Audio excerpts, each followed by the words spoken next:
Nah, buat teman-teman yang saat ini nonton, ini aku sambil wave-wavein ya. Hai Riri. Bentar invite Marlon dulu deh. Marlon. Send request. Gimo udah siap. Jadi malam ini kita bakal Hai Lon. Halo Bung. Halo lo. Halo. Bentar. Suara gue udah lumayan belum? Sip. Oke. Nah, Ya. buat teman-teman yang nonton IG Live, kayak biasa, jangan lupa ya ajak teman-teman alumni lain yang nggak mau kenal buat follow IG sosial media Iluni FHWJ. Terus di bio kita kan ada link tree, isinya panduan COVID-19 dan juga basis data alumni. Ini kita lagi mau ngumpulin banget ya data-data teman-teman alumni Betul. ya. Terus IG Live kita selalu 2 minggu sekali tiap Jumat. Kritik saran boleh via DM dikirimkan. Kita lagi ada apa ya di Iluni minggu ini? Hari ini terakhir pendaftaran webinar program pengembangan karir ya. Ya, hari ini terakhir pendaftarannya. Slotnya tuh terbatas banget. Jadi kalau ada teman-teman mahasiswa Fakultas Hukum Atma Jaya yang nonton, langsung buru-buru daftar karena hari ini terakhir. Minggu depan webinarnya akan dimulai. Jangan lupa buat nonton tentang karir sarjana hukum. Apa ya? Profesi di bidang hukum. Profesi sarjana hukum. Ada Itno 99. Ardi, aku wave dulu nih. Malam hari ini kita ngomongin soal bela diri di masa pandemi. Aman nggak sih? Ya. Gue bikin bela diri ya. Karena kan ini kayaknya banyak ya alumni-alumni yang ini ya, yang bergelut di hobi bela diri ya, di berlatih gitu bela diri kali ya. Ya, ada Astrid 2003 yang aku tahu ya. Siapa lagi? Ya, Owo 98. Ya, Bang Owo, Hernoko Wibowo. Halo Bang Owo. Ya. Terus ada siapa lagi ya yang olahraga bela diri itu? Banyak kayaknya, cuma kita belum ini aja ya. Belum yang dikenal semua nih kayaknya nih. Nanti mungkin kita perlu teman-teman untuk tahu siapa aja nih yang ini di bela diri. Malam hari ini kita ngobrolnya sama Abang Jalu Aryaguna, alumnus angkatan 2007, sama Gilang Gustia Pratama alias Gimo 2008. Ini kita invite langsung si ini kali ya. Si siapa? Gimo udah ada. Jalu agak tahu. Gimo udah join kayaknya. Jalu udah join. Apa-apa, ya udah. Wait. Pratama Gilang. Aku invite dulu.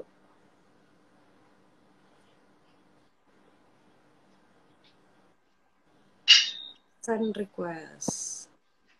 Mas Agung Indrodewo boxing. Oh. Agung ikutan boxing ya? Nah, gila. Hai Bang Marlon. Halo. Thank you Mbak, sudah diundang. Ini masih di kantor ya? Masih Mbak Bung. Senyumnya ini banget. Ceria sekali Abang Bung. Iya dong, gimana nggak ceria mau diundang sama IG Live Iluni gitu. Marketing ya Bang ya, tetap ya. Ini katanya muncul. Gimana masih di kantor? Hari ini ada sidang apa gimana? Hari ini nggak ada sidang sih Mbak, cuman paperwork aja. Nggak ada yang kepegang soalnya selama Senin sampai Kamis. Mbak Bung sama Bang Marlon gimana, sehat Mbak? Sehat dong. Aman. Nih denger Gimo mau sparring. Emang mau sparring? Waduh. Enggak. Ngobrol aja. Ya. Orang salah paham kayaknya. Melihat promosinya salah paham. Mau sparring sama Jalu. Sparring live. Sparring Nggak berani live. lah sama Bang Jalu lah. Ampun. Nah, Gimo ini kalau Gimo bela dirinya apa sih? Aikido ya Gimo waktu di kampus ya? Iya Mbak, gue bela diri Aikido, tapi gue nggak join di kampus. Kebetulan gue udah aktif di dojo di tempat gue latihan gitu. Oh. Dari kapan dari mau ininya mau? Gue tuh dari SMA Bang, dari SMA kelas 1 Oh. sampai sekarang. Keanggotaan juga sampai sekarang Bang. Oh, ada keanggotaan. Bisa keanggotaannya keanggotaan juga nasional atau pusat atau gimana sih sebenarnya keanggotaan Aikido nih? Keanggotaan Aikido tuh di Indonesia di Aikikai Bang, organisasinya. Aikikai. Okay. Pusatnya. Walaupun sebenarnya Aikido di Indonesia juga pasti banyak sih ininya organisasi yang mewadahinya ya. Salah satunya yang registered dan dan gue latihan di situ ikut tuh di Aikikai. Dari 2005 kali gue Bang. Semenjak SMA. 19 tahun. Iya. Lu kenapa pilih itu sih, Gimo? Kenapa tertarik sama si Aikido? Tertarik sama Aikido ya. Sebelumnya gue basicnya ini Mbak, Taekwondo. Sebelum gue beda banget ya Mo ya. Jauh banget Bang. Beda Bang. Jadi beda Mbak. Kalau Taekwondo tuh dia fully attack, kalau Aikido tuh dia lebih full defense. Bahkan kita di Aikido tuh nggak ada sifatnya, nggak ada sparring, ada ya demonstrasi. Jadi basicnya gue dulu Aikido, gue sempet ikut basicnya gue dulu Taekwondo dari SD sampai SMP, tapi SD-nya udah mungkin kelas 6 kali ya. SMP yang lebih lama full 3 tahun. Sempet ini gue ikut ke Jurnas. Taekwondo ya. Taekwondo Bang. Cuman kayaknya orang tua gue nggak setuju sama Taekwondo karena ngelihat pas gue sparring ke Jurnas kan dihantem-hantem abis tuh. Ya buat jangka panjang aja lah gitu. Jadi coba cari olahraga lain gitu. Sempat kecewa juga sih sebenarnya disuruh cabut dari Taekwondo, cuman ya apa boleh buat lah, udah nasihat orang tua mesti diikutin.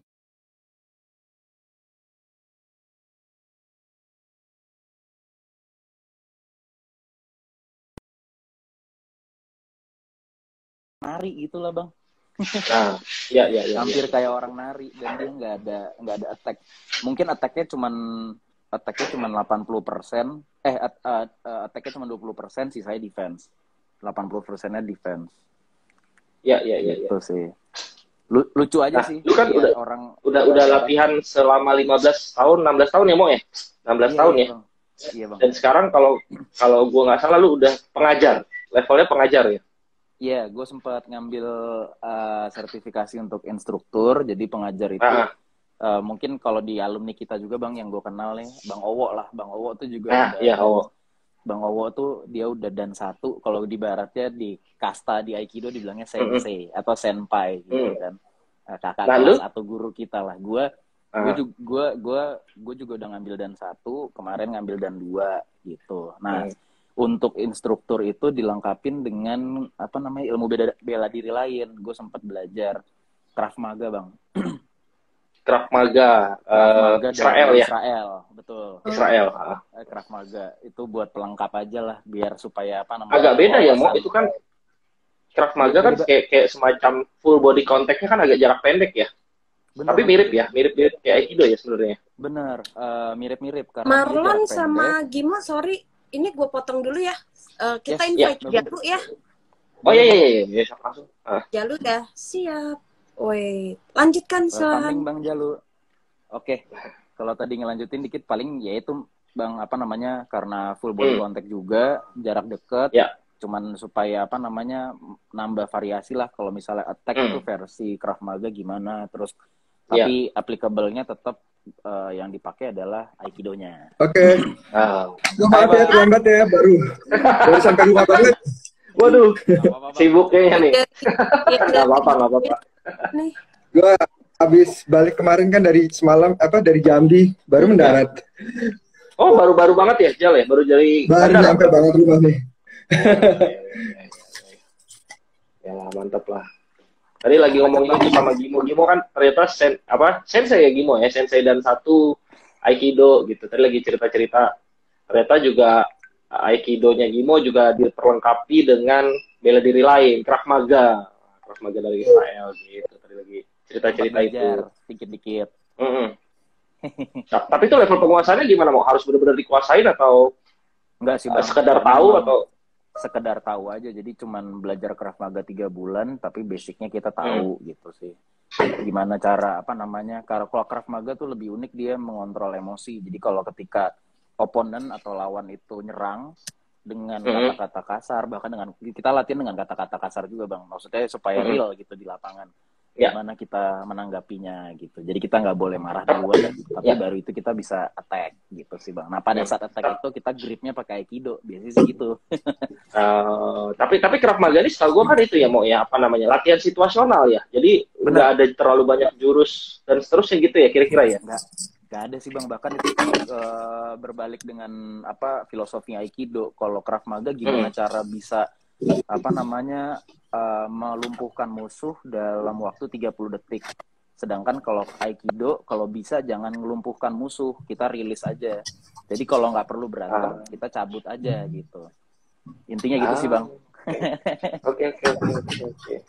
Seru juga ya. Kalau Bang Jalu juga pasti ini nih, full attack juga nih. Nah, kalau Jalu beda nih. Kalau gimana Jal? Halo Bang, iya. Jalu lu kan salah satu penggiat bela diri apa? Oh iya, gue kebetulan salah satu hobi gue memang kebetulan awalnya mengenal bela diri itu waktu SD ya, ikut ekskul taekwondo karena sama basic taekwondo dulu. Iya, jadi kan karena dulu pilihan ekstrakurikuler itu cuma ada pramuka, taekwondo, sama tata boga, kayak gitu-gitu gue ikut yang ada aja. Mungkin kan tata boga. Terus ya udah, gue ikut, gue cukup dalam juga kan latihan taekwondo sampai di SMP, gue terusin ikut kejuaraan dan lain sebagainya. Ya intinya ternyata gue bakat lah kalau di taekwondo dulunya ya kan. Terus pas masuk di SMA ternyata nggak ada ekskul taekwondo di sana. Gue mulai coba cabang olahraga lain tuh, main basket gitu kan. Terus pindah jauh banget ya bela diri ke olahraga permainan. Biar kan zaman SMA pengen biar gampang nyari cewek kan, anak basket. Modusnya udah lain tuh. Tapi terus pada saat gue dulu SMA itu gue di nongkrong sama teman. Akhirnya kenal, ada salah satu kenalan waktu itu gue lagi pas main ke daerah Bulungan. Kenalan sama ada satu senior, dia itu praktisi karate tradisional atau kita sebut Kyokushin. Kyokushin bela diri karate tapi yang full body contact. Nah, dia asli dari Okinawa. Waktu itu ya dari awal nongkrong, habis itu dibilang, "Udah lu latihan aja di sini ya." Waktu itu muridnya cuma 3, temen gue tuh waktu itu gue cuma bertiga doang, diajarin sama dia benar-benar full body contact. Karate ini. Nah, karate waktu itu. Dan ya waktu masih zaman SMA, gue kan kebetulan SMA-nya di daerah selatan ya. Jadi waktu itu gue bukan yang kayak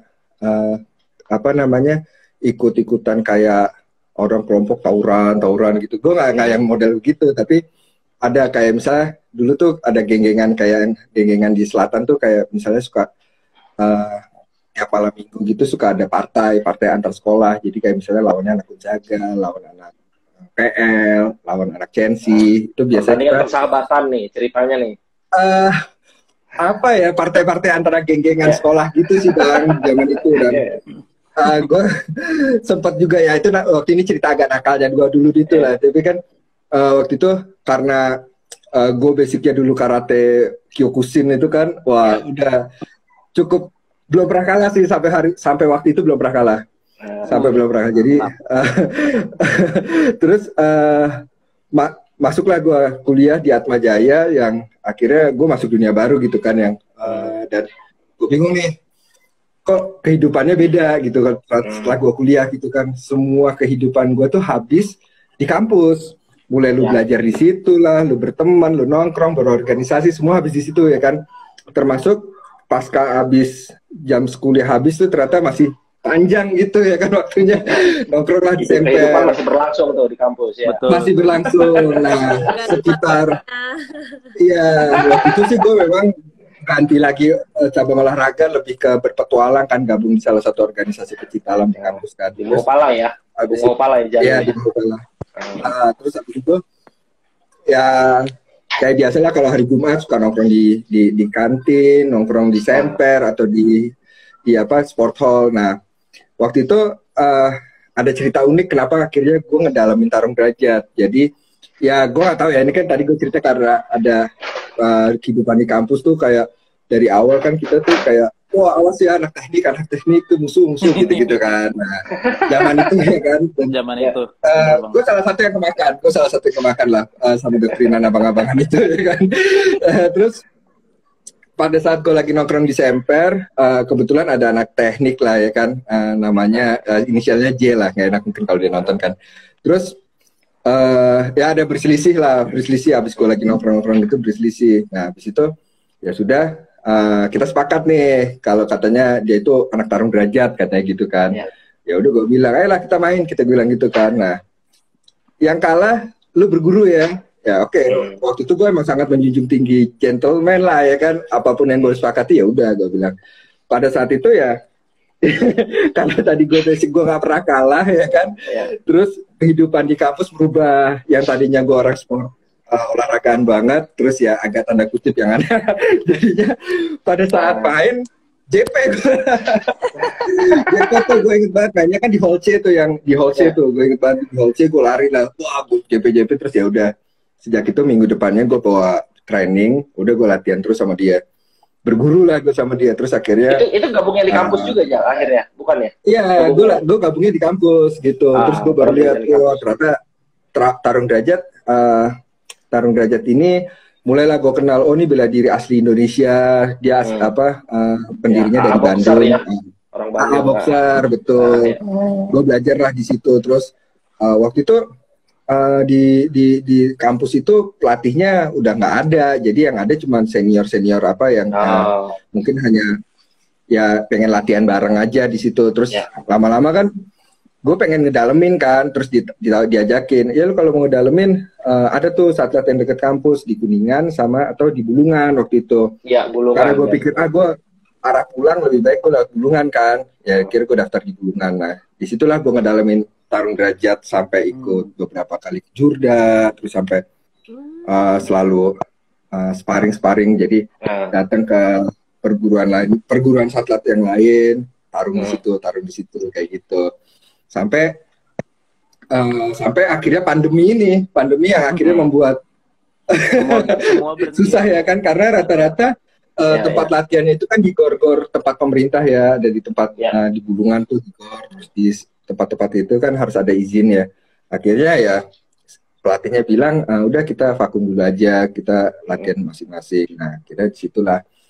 Nah pada saat gue latihan masing-masing itu gue coba untuk yang ngapain ya. Nah akhirnya gue coba panggil pelatih boxing private ya kan. Gue panggil, jadi gue browsing di Instagram nih, ada Egy Roston gitu kan. Ternyata ini siapa nih? Oh dia petarung One Pride dari Indonesia, juara MMA. Iseng gue DM, bang, nah kenalan gini, bang private dong, private. Ya udah, dia datang ke rumah, terus ngelatih gue. Terus habis itu ya emang centil dan nakalnya gue, aku nggak mau kalau cuma dilatih, let's sparring dong. Ya walaupun akhirnya ya kalah, tapi maksud gue ya malah jadi hobi baru gue sekarang. Gue tuh agak suka kalau lagi jenuh gitu, gue suka kadang-kadang DM petarung itu ajakin ketemu kayak si Ahong gitu kan, kok gue ikutan dong, ya udah main ketemuan sama dia di Gading gitu kan, terus tarung. Jadi gue udah apa namanya sering bersafari gitu bang, bersafari datang ke tempat-tempat cuma nyari lawan, karena ya di situ sih kayak gue nemu hobi baru aja gitu sih.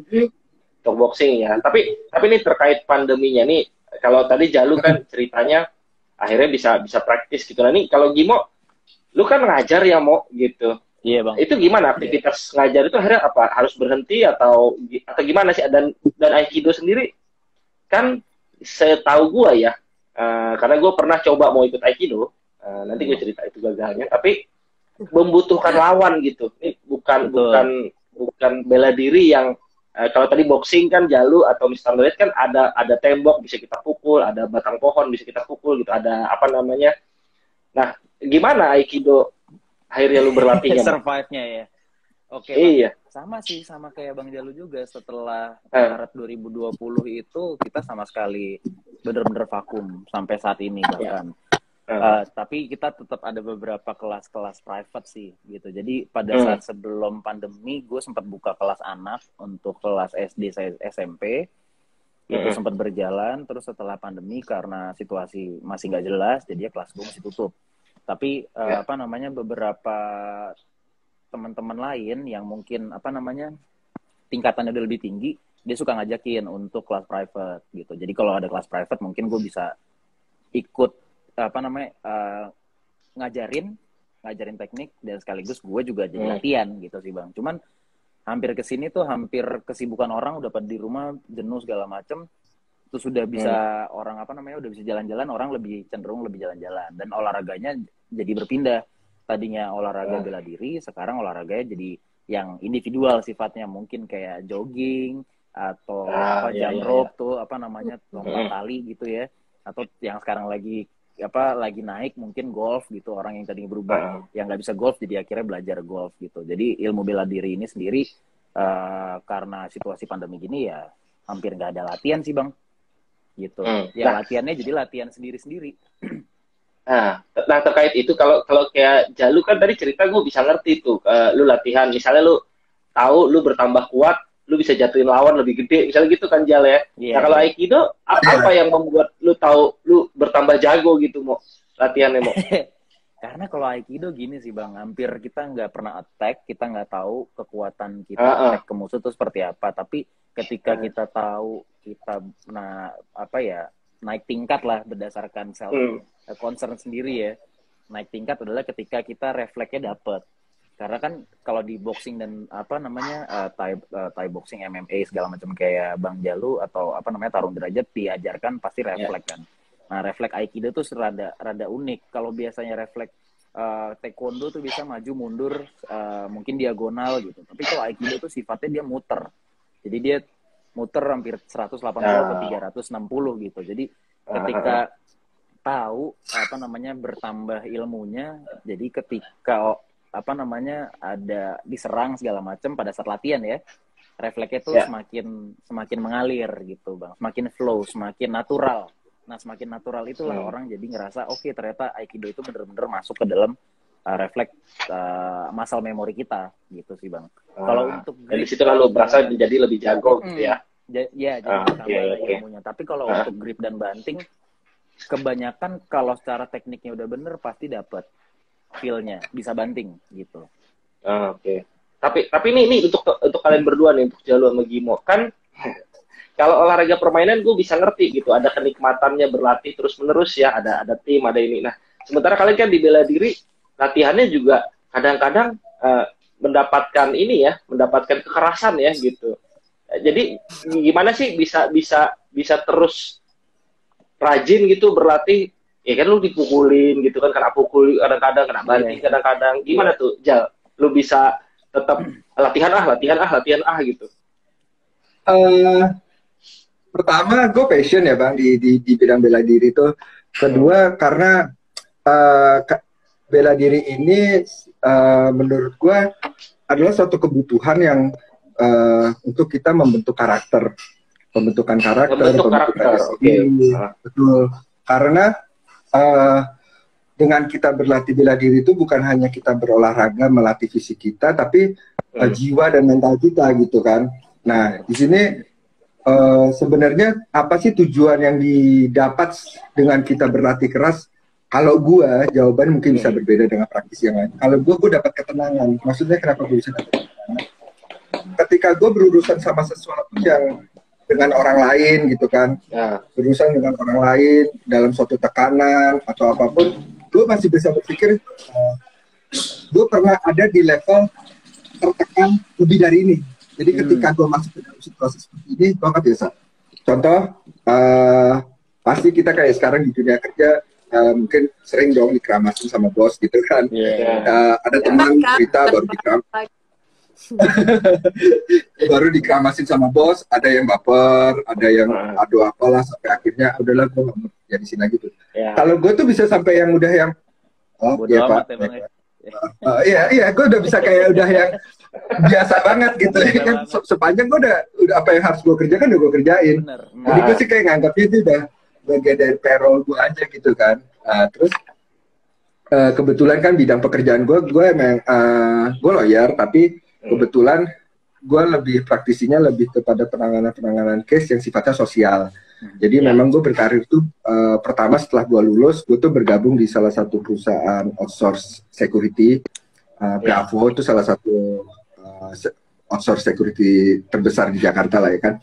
Nah, gue di situ waktu itu bagian legal. Jadi ya namanya berurusan dengan security itu kan gue juga harus istilahnya mengadvise mereka ketika melakukan penanganan dan lain sebagainya. Bagaimana berinteraksi, khususnya kayak persoalan-persoalan jaga tanah, jaga tempat dan sebagainya, apa sih yang harus dilakukan ya. Itu gue sering banget berinteraksi sama masyarakat yang LSM, Ormas, ya yang terkenal-kenal ya, FBR lah, PP lah, Forkabi lah, yang kayak gitu-gitu. Mungkin untuk sebagian orang kalau berhadapan atau didatengin sama orang-orang seperti itu agak yang aduh males nih, yang gitu-gitu ya kan. Nah kalau gue tuh yang udah nyandu kali bang, agak nyandu gitu. Ternyata dari situlah sumber rezeki gue. Terus ya gue nggak ngerti ya, ternyata di situlah sumber rezeki gue. Tiba-tiba gue direkrut di salah satu perusahaan developer yang cukup punya nama di Jakarta. Terus bergabung cukup 2-3 tahun di sana. Terus tiba-tiba di hijack di perusahaan perkebunan kelapa sawit sampai hari ini. Dan skop pekerjaan gue ya gitu sama. Ya memang selalu berurusan dengan kepolisian, berurusan ya buat laporan ataupun mendampingi orang, bahkan bermediasi ya kayak gitu. Dan akhirnya latihan bela diri itu membentuk karakter gue yang membuat gue jadi lebih tenang. Itu sih walaupun gue kepake banget buat dunia kerja gue. Walaupun gue pikir nggak akan membuat gue sampai harus baku hantam sama lawan bicara gue gitu kan. Itu yang tadi gue bilang. Gue sudah main di level A, tiba-tiba ya pekerjaan gue masih memberikan standar di level C, level B. Tekanan pekerjaannya ya, jadi menurut gue level tertinggi adalah kita baku hantam nih, misalnya seperti itu. Tapi kan karena gue sekolah hukum, gue berpikir kan nggak mungkin lah sampai gue udah berpikir nggak mungkin deh berani sampai pukul gue, istilahnya gitu ya kan. Apalagi gue terpancing untuk mukul karena ini sebagian dari pekerjaan. Gue udah sampai ada di membatasi hal itu. Gitu sih bang. Oke. Nah, cuma kalau dari tadi kan ya, gue ngerti kalau bela diri membentuk karakter dengan latihan yang keras dan seterusnya. Tapi ke Gimo nih, mungkin bisa nggak sih mau jadi malah terpancing untuk cepet panas gitu? Nih lagi di jalan kena senggol kan, wah sial nih kan, gue bela diri nih gitu. Pernah kejadian nggak sih Gimo atau Jalu jadi kepake nggak sih nih mau bela diri di jalan gitu? Gimo dulu deh. Gua bang mungkin dengan belajar bela diri tuh jadi jadi mawas diri lah, tahu punya ilmu bukan untuk dipertontonkan atau dipakai sembarangan. Nah tapi kadang-kadang situasi emang ini ya berbicara lain gitu bang ya. Nah kalau misalnya situasi berbicara lain mau apa boleh buat, tapi emang kadang-kadang ya kalau udah di level, mungkin kalau orang ketemu lawan bicara yang udah intelektual pasti mereka akan lebih paham. Tapi kalau bicara orang yang kadang-kadang non intelektual, itulah seperti pada saat itu Kopaja dan Metro Mini masih ada tuh ya. Metro Mini. Jadi kadang-kadang suka kepancing tuh sama yang kayak begitu gitu. Nah, sampai saat itu mungkin waktu itu gue masih kuliah kali Bang ya. Jadi ya masih nothing tulus lah, kalau mau digebukin pun ya udah gitu. Jadi sampai saatnya ada ya keributan lalu lintas gitulah Bang. Tapi ya keributan lalu lintas ya udah, akhirnya supir itu turun segala macam, mencak segala macam. Tapi ya udah, gue juga nggak mempergunakan ilmu Aikido gue secara full karena dia mulai dorong-dorongan, udah dipisahin warga. Akhirnya yang gue pakai adalah mungkin ilmu Krav Maga pada saat itu. Jadi ada beberapa titik di dalam tubuh kita ini kalau disentuh dia akan selesai ya gitu. Maksudnya bisa menahan gitu Bang. Jadi bukan alat vital ya Bang ya. Mungkin kalau di apa namanya? Ya, 7 titik ya kalau nggak salah ya. Kerongkongan juga ulu hati gitu ya. Garis lurus ya. Bener, kerongkongan dari ini dari atas. Nah, jadi pada saat dia mulai dorong-dorong mencak-mencak segala macam, karena gue diajarkan di Aikido untuk sebisa mungkin rilis dari permasalahan dan damai. Kalau nggak perlu berantem ya jangan usah berantem. Ya udah, gue ambil itu. Tapi teknik attack-nya, beruntunglah gue belajar Krav Maga. Jadi gue tahu titik itu Bang. Jadi gue sikat di kerongkongannya, dia udah mulai nggak bisa ngomong. Ya udah gue pamit di situ, selesai. Walaupun mobil gue kira penyok juga sih. Cuman daripada bikin warga juga kan Bang. itu sesekalinya doang sih Bang. Itu ya terpicu amarah di jalan kan sering banget tuh Bang, ya kan. Pada zaman itu Metro Mini Kopaja nyetirnya sih berantakan. Jadi ya kadang-kadang dulu. Tapi sekarang makin kesini makin ya udah kalau misalnya mesti ribut di jalan gitu. Kalau gue sih gitu sih Bang. Karena makin dewasa juga ya. Ya. Iya bener Bang. Marlon. Ini ada beberapa ini kali pertanyaan dari teman-teman Bung. Ya, gua dulu kita lihat komen ya. Ini ada pertanyaan Bang Gimo, buka kelas private untuk orang dewasa nggak? Nah, ya. Langsung jawab nih Bang. Apa gimana? Tumpuk dulu. Ya. Jawab aja. Langsung aja ya. Pada saat sekarang sih gue hampir nggak selama pandemi gue pernah mungkin 2 kali kelas private. Tapi habis itu nggak ngelayanin lagi karena mungkin beban pekerjaan yang begitu banyak, Sabtu Minggu pengennya istirahat gitu sih Bang. Tapi pengen juga, iya. Kalau ada request pengen juga sih, pengen ikut latihan gitu. Okay. Kalau anak TK kelas dewasa sih. Anak TK buat anak gua gitu. Mungkin saat ini sih belum sih Mbak. Tapi waktu itu gue ngajar tuh Mbak untuk anak di bawah 10 tahun di daycare hari itu. Di daerah Gunawarman. Iya. Sabtu Minggu. Seru juga. Oke. Terus ini tapi lanjutannya ini apa? Dari teman-teman sendiri, dari Jalu atau dari Gimo, sebenarnya idealnya umur berapa sih kita baiknya start bela diri gitu supaya ahli? Kalau berkaca dari gue, menurut gue umur 5 atau 6 tahun atau seusia anak kelas masuk SD ya. Karena 6 tahun. Bela diri itu penting karena di saat kita masa tumbuh kan motorik kita tuh sedang juga tumbuh-tumbuhnya ya. Nah, jujur yang gue rasakan ketika gue latihan bela diri sejak dini itu berasanya waktu gue SMP, waktu gue SMA. Waktu contohnya misalnya ambil pelajaran penjaskes gitu kan. Misalnya lari, lompat jauh, atau hal-hal apa. Gue merasa badan gue lebih atletis dibanding teman-teman gue. Bahkan motoriknya gitu, kayak misalnya disuruh salto sama guru, terus kayak gitu-gitu deh, ngambil nilai kan pada saat penjaskes kan kayak gitu kan. Nah itu gue selalu nggak pernah dapat nilai jelek lah, ya selalu 9 lah, karena itu secara motorik gitu sih. Dan ketika gue olahraga bidang lain, waktu gue main basket atau gue main bola, itu diajarin basicnya tuh lebih gampang masuknya gitu. Ini gini loh, cukup diajarin sedikit, badan sudah terbiasa ya dengan pergerakan. Badannya udah terbiasa, dia begitu sih. Ya. Jadi sedini mungkin juga bagus ya. Cuma tadi nyambung ke pertanyaannya Feby itu kayaknya Bung ya. Umur apa tadi pertanyaannya Feby? Kalau mulai batas umur kalau mau mulai latihan ada nggak gitu? Nah, misalnya udah ketuaan nih, ya udah 40, masih atau ya nggak usah 40 lah ya. 30 nih start 30. Nih. Masih memungkinkan nggak? Oh, sangat dong. Ini menurut gua gini, itu yang perlu paling dibedakan adalah porsinya, porsi latihannya. Jadi bela diri itu penting banget. Jadi nggak perlu khawatir kita usia berapa, terus gue baru mau mulai. Banyak banget rekan-rekan waktu itu gue di Tarung Derajat yang baru mulai, mungkin udah usia pensiun gitu, pra pensiun itu ada. Jadi ya, tapi mereka menyesuaikan dengan porsinya. Kita nggak terlalu memaksakan. Yang penting kan sebetulnya adalah buat mereka adalah menggerakkan badannya yang sudah lama mungkin terlalu kaku, terlalu banyak sering duduk, terlalu banyak pasif. Ya itu yang mulai. Cuma nggak bisa lah kalau dibandingkan sama semangatnya anak muda atau fisiknya anak muda gitu, enggak sih ya.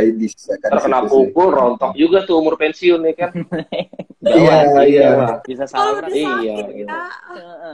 Iya makanya kan pemulihannya pun lebih ini kan, lebih lama kan. Gitu. Soalnya kan biasa kalau yang tua-tua kan ikutnya itu, tahu nggak dulu, kalau dulu bokap gue suka ikut itu senam tai chi. Nggak tahu tuh senam aja sebenarnya, cuma bilangnya sih tai chi, cuma ternyata senam gitu. Iya. Pernapasan sih bang, lebih pernapasan ini kayak mertua gue juga ada ikut juga pernapasan, latihan pernapasan gitu. Terus nanti ada kenaikan sabuknya, jadi ceritanya nanti patah-matahin besi dragon kayak gitu. Lucu-lucu aja sih antara ibu komplek itu. Tapi bisa nggak? Cuma instrukturnya doang yang matain. Ibu-ibunya nggak bisa. Si om-om, tante-tante, mereka ikut, gak liatin. Lucu juga. Iya. Tapi gue kebayang ini ya, nih sebenarnya batas mentoknya, nggak tahu ini ya. Gue kan kebanyakan nonton film kungfu ya, gitu. Jadi kan kalau ngeliat orang kan kayak kalau belajar bela diri tuh keren banget gitu, sampai kadang-kadang bisa terbang, bisa ini kan aneh juga ya. Itu tuh kayak gitu nggak sih sebenarnya belajar bela diri itu, atau sebenarnya hanya untuk untuk kontak fisik aja sebenarnya gitu? Izin jawab sih bang. Kalau terkait itu memang ada yang namanya koreografi, ya kan, koreografi ya itu yang mungkin yang sering kita lihat di TV ya kan.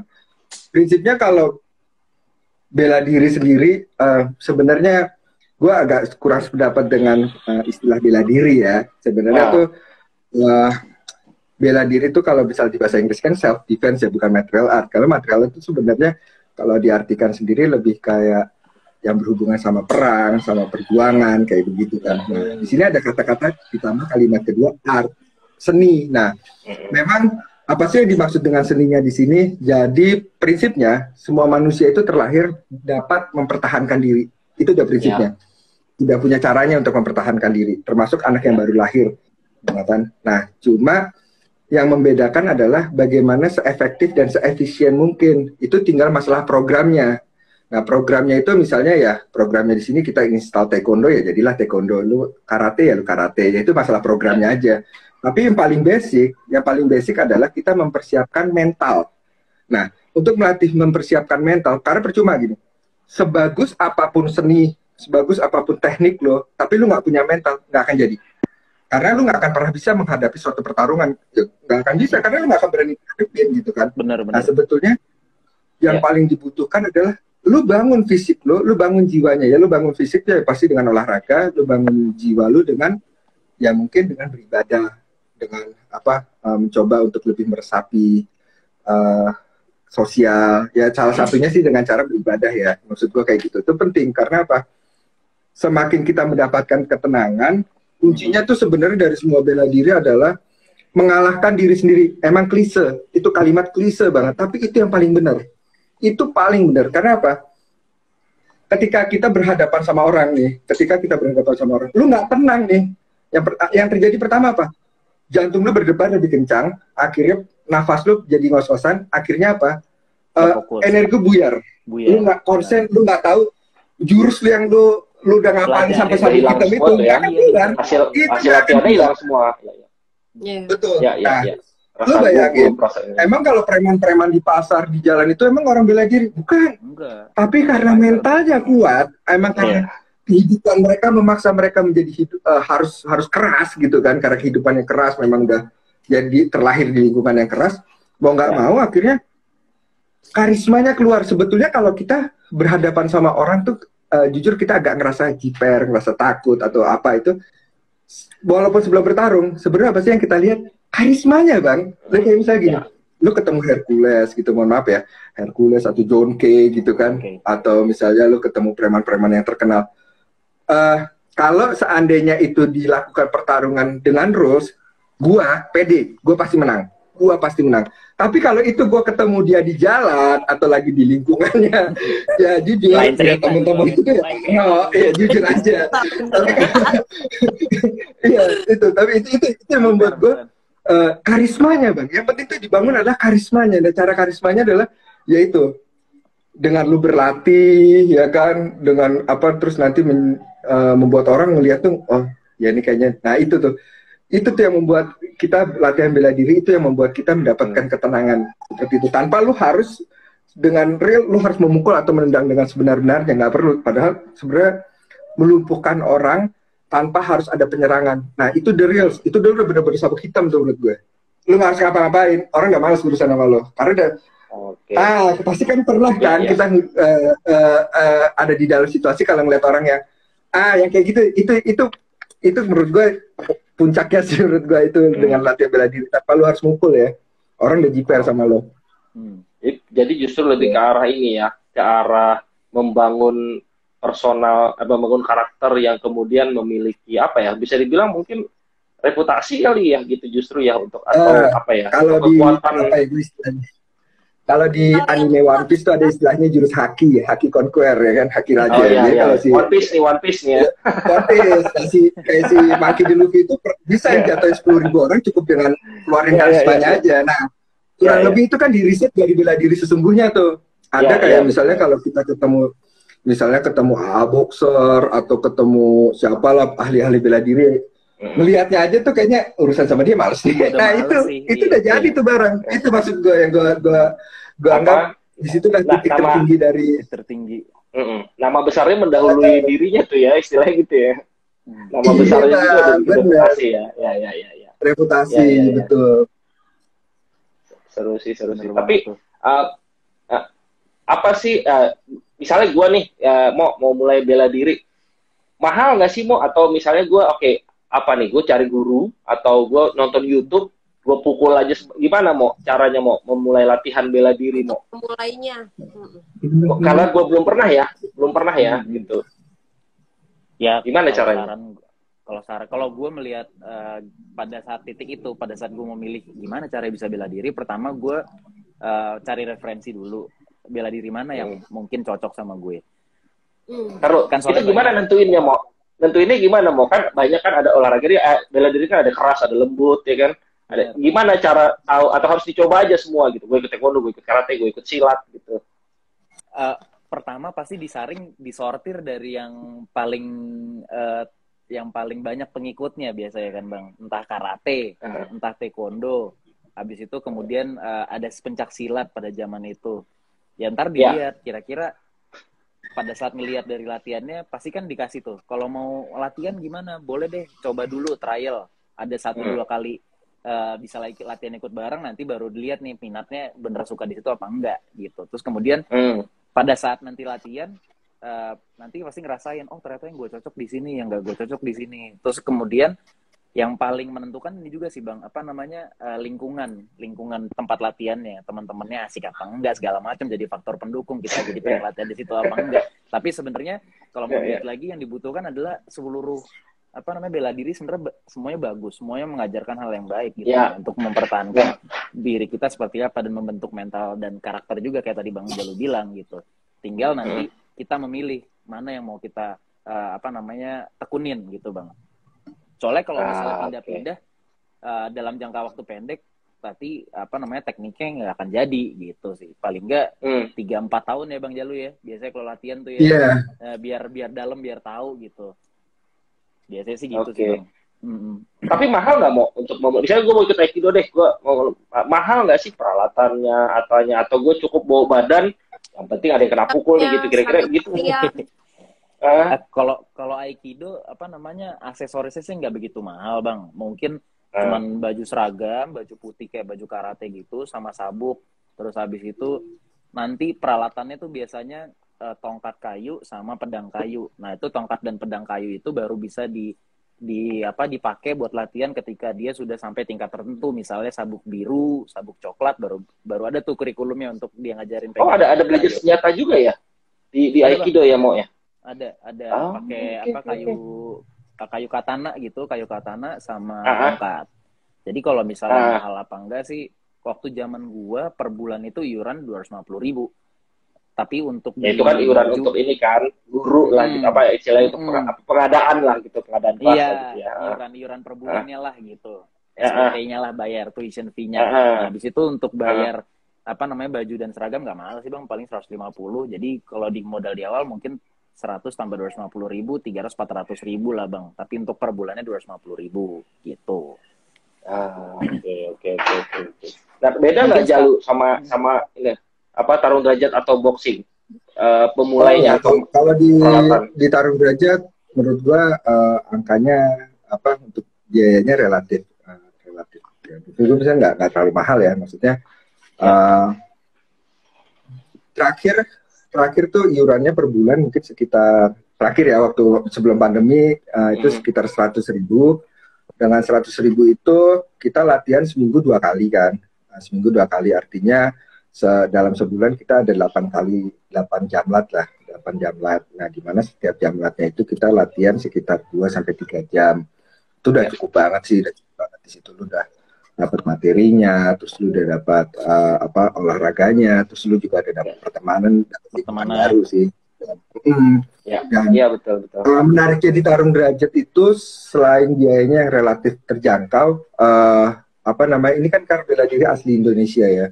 Jadi semua bahasa atau teknik-teknik dan apanya semuanya itu nggak pakai istilah-istilah asing gitu. Semuanya ya pakai pukulan 1, 2, pukulan cepat tuh ada namanya pukulan cepat, ada namanya pukulan lurus ya kayak gitu. Tendangan lingkar. Nah, semuanya dengan istilah-istilah yang memang Indonesia banget gitu kan. Memang kita mencoba melestarikan bela diri asli Indonesia. Karena kan selama ini yang kita kenal bela diri asli Indonesia itu silat dengan beberapa banyak perguruannya ya. Kalau di sini tarung derajat itu ini pendapat pribadi gue ya, justru dia itu adalah motornya MMA lah menurut gue. Jadi memang di tarung derajat itu sendiri yang sebenarnya dia yang mempopulerkan lebih awal lah sebelum ada mixed martial art yang di One Pride gitu. Cuman di sini kita dikemas lebih baik ya. Mungkin bagusnya juga di tarung derajat itu ada sistem berjenjang ya. Sistem berjenjang dari sabuk putih sampai dengan nanti sabuk hitam kayak gitu. Terus kayak kalau di perguruan Jepang gitu kan, kalau manggil senior senpai, kalau gurunya sensei, kalau di tarung derajat itu ya manggil sesama senior gitu Kang gitu kan, kita manggilnya Kang. Kalau manggil bahasa Sunda ya sabuk hitam kita manggilnya guru gitu, kita panggil guru. Memang dengan bahasa-bahasa yang Indonesia banget gitu. Ya oke lah. Terus filosofinya yang menurut gue keren, kayak misalnya jadikanlah dirimu sendiri oleh dirimu sendiri gitu. Jadi memang kita kembali kepada pertanyaan kita, kalau mau latihan bela diri itu jangan tergantung sama orang, jangan tergantung sama teman apa enggak gitu. Jadi di kala pandemi kayak seperti sekarang ini yang memang terbatas banget untuk kita berlatih bersama, ya lu tetap bisa latihan gitu. Apa sih latihan yang paling penting? Lu jaga fisik lu aja. Itu nomor 1. Lu jaga fisik lu aja. Kalau soal materi di tarung derajat itu nggak terlalu banyak yang sampai lu buat lu lupa gitu ya kan. Cara mukul, cara nendang gampang lah, gue anggap itu mudah deh.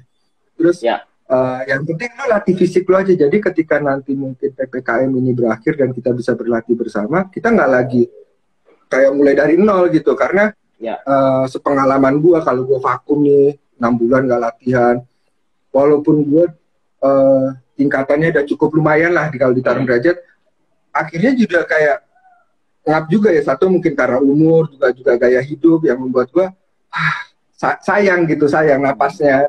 Prinsipnya kan kalau bela diri itu menurut gue ya bukan programnya apa yang masuk ke badan lu, yang penting adalah diri lu dulu nih. Lu siapin dulu deh fisik lu fisik lu bagus, lu masuk program apa aja, ya gampang adaptasinya, menurut gue itu. Ya, oke. Tapi tadi Jalu bagus tuh, apa namanya, ini untuk orang-orang yang tadi mau latihan nih, Jalu bener ya, berarti ya udah jangan tergantung orang gitu. Ya kalau mau latihan ya memang punya passion juga lah ya, harus punya passion ya. Jadi apa nggak bisa gitu pengen belajar bela diri, motifnya mungkin pengen ribut kan, mendingan gak usah belajar bela diri kan gitu ya. Tapi memang bener-bener pengen mendalami, pengen sehat gitu ya. Oke. Kalau Gimo gimana? Ini karena sorry, waktu kita sudah agak terbatas. Udah 8 menit lagi, Kak. 8 menit lagi. Kita mau dapat statement terakhir dari Gimo nih. Kalau Gimo gimana, Gim? Kalau untuk teman-teman yang mau belajar bela diri, apa yang bisa lu sampaikan, Gimo? Ya, pertama ya ketahui dulu apa yang pengen dicari. Kedua ya membangun fisik jadi lebih sehat, biar nanti apapun itu apa bela dirinya ya pasti bisa adjustment-nya gampang. Terus yang ketiga, yang paling menurut gue paling penting adalah nomor 3 ya nggak perlu ya sama kayak tadi Bang Jalu bilang, nggak perlu lah ikut-ikut orang segala macam tapi passionnya nggak ada. Kalau bisa cari passionnya dulu. Tapi kalau bisa masuk bela diri bukan untuk supaya bisa berantem atau jago di lapangan atau di di jalanan, bukan sebagai jagoan tapi ya untuk memperlengkapi diri sendiri supaya ya aman lah. Kita kan nggak tahu di luar sana orang-orang seperti apa. Itu sih. Paling gue gitu. Aja lu ada tambahan Jal terkait itu dengan teman-teman yang mungkin mau mulai bela diri? Buat teman-teman yang mau ikut bela diri, menurut gue bela diri itu cuma tambahan ya, karena pada prinsipnya di dalam diri kalian sendiri tuh udah punya kemampuan kok untuk melakukan bela diri. Menurut gue yang paling penting adalah jaga kesehatan dengan olahraga rutin. Lo bisanya jogging, lo bisanya lari, lo bisa push up, lo lakukan itu. Apapun itu lo jaga. Nah, karena ketika